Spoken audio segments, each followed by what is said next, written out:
Hello everyone, welcome to study close. मेरा नाम है डॉक्टर सरिता। दोस्तों, बहुत बड़ी राहत मिली है शशि थरूर को। जी हाँ, Congress MP Shashi Tharoor cleared of charges in wife Sunanda Pushkar death case.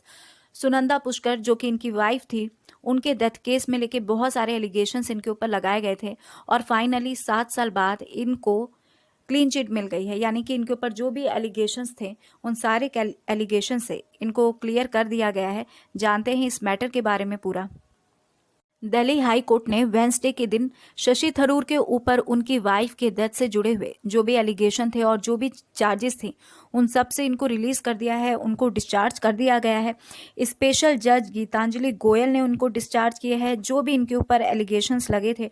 और ये जो हियरिंग है वो कंडक्ट हुई थी थ्रू वीडियो कॉन्फ्रेंसिंग, यानी वीडियो कॉन्फ्रेंसिंग के जरिए ये पूरा हियरिंग का काम हुआ।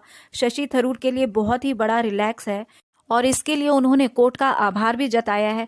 थोड़ा सा मैं आपको सुनंदा पुष्कर के बारे में बता दूं कि इनका जो बैकग्राउंड है वो इंडो कनेडियन रहा है। साथ ही ये बिजनेस विमेन थी और शशि थरूर की ये थर्ड वाइफ थी। शशि थरूर जितना एक बेहतर स्पोक्समैन के तौर पे जाने जाते हैं, अपने डिबेट्स के लिए जाने जाते हैं, उतना ही इनका जो पर्सनल लाइफ है बहुत ज़्यादा कंट्रोवर्शियल रहा। इनके इलीगल रिलेशनशिप की भी कई बार चर्चाएं हुई। अब यहाँ पर आपको बता दें कि सुनंदा पुष्कर जो कि इनकी वाइफ थी, वो 17 जनवरी 2014 को दिल्ली के एक 5 स्टार होटल में मृत पाई गई। और इसमें पुलिस ने शशि थरूर के अगेंस्ट मई 2018 में abetment to suicide and marital cruelty under section 306 और 498A लगाया। 306 आईपीसी का अबैटमेंट ऑफ सुसाइड यानी कि सुसाइड के लिए उकसाने के लिए लगाया जाता है और 498A ये क्रुएलिटी बाय हस्बैंड के लिए इनको लगाया गया था। दिल्ली पुलिस ने शशि थरूर पर काफी लंबी चौड़ी चार्जशीट दायर की थी, लेकिन 7 साल बाद जब फैसला आया है इनके फेवर में तो इन्होंने जज को और इंडियन जुडिशरी को, अगर हम इस प्रोसीडिंग के बारे में बात करते हैं तो शशि थरूर के एडवोकेट थे विकास पावा। और अगर हम बात करें दूसरी पार्टी का तो वह यहाँ पर आपके सेंटर को रिप्रेजेंट कर रहे थे SPP special public prosecutor Atul Srivastava. तो यहाँ पर विकास पावा ने ये कहा कि इनके जो मुवक्किल है यानी कि शशि थरूर के खिलाफ पुलिस ने जो भी आत्महत्या के सुसाइड के लिए उकसाने के लिए चार्जेस लगाए हैं या फिर क्रूरता का क्रुएलिटी का जो आरोप लगाया है वो बेबुनियाद है, वो बिल्कुल बेसलेस है। और बीते 4 सालों में यानी 2014 से 2017 में जो प्रोसिक्यूशन है वो इस बात को इस्टेब्लिश करने में भी फेल रहा। Special public prosecutor Atul Srivastava ने इस बात को बताया था कि सुनंदा पुष्कर की मृत्यु से पहले उनकी बॉडी पर कुछ इंजरीज थीं। देखिए, शशि थरूर के वकील विकास पावा ने ये बात भी कही है कि पुलिस ने जो चार्जशीट दायर की है वो बेबुनियादी है, क्योंकि जो 498A लगाया गया है जो कि सब्जेक्ट होता है आपका विमेन के साथ क्रुएलिटी का, और 306 यानी सुसाइड के लिए उकसाना, ये जो लगाया गया है ये परिवार के किसी भी सदस्य से या जो भी फ्रेंड है उन्होंने ऐसे उत्पीड़न का या उकसाने का ऐसा कोई भी शिकायत नहीं किया है।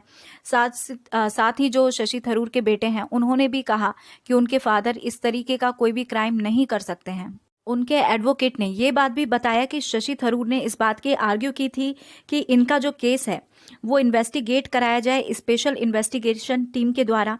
जब टीम ने यानी एसआईटी की टीम ने जब कंप्लीट इन्वेस्टिगेशन किया तो उन्होंने ये पाया कि शशि थरूर के खिलाफ ऐसा कुछ भी नहीं मिल रहा है जो इस बात को साबित करे कि उन्होंने अपनी वाइफ के साथ क्रुएलिटी की या उनको सुसाइड के लिए उकसाने पर जोर दिया।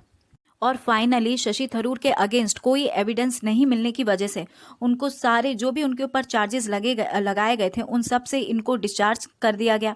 और फाइनली जो वकील हैं वो खुश होकर उन्होंने कहा कि फाइनली 7 साल बाद न्याय हुआ है और ये बहुत ही सम्मानजनक रूप से संपन्न किया गया।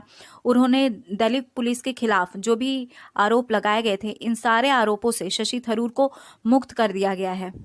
हालांकि इन्वेस्टिगेशन के दौरान इस केस में बहुत सारे मोड़ आए और इस केस ने बहुत ही सुर्खियां भी बटोरी। और पुलिस ने अदालत से इस बात की गुजारिश की थी कि आत्महत्या के लिए उकसाने के लिए और हत्या का आरोप जो है उसी सिलसिले में मुकदमा जो है चलाया जाए, यानी कि मुकदमे का रुख इस तरीके से लिया जाए।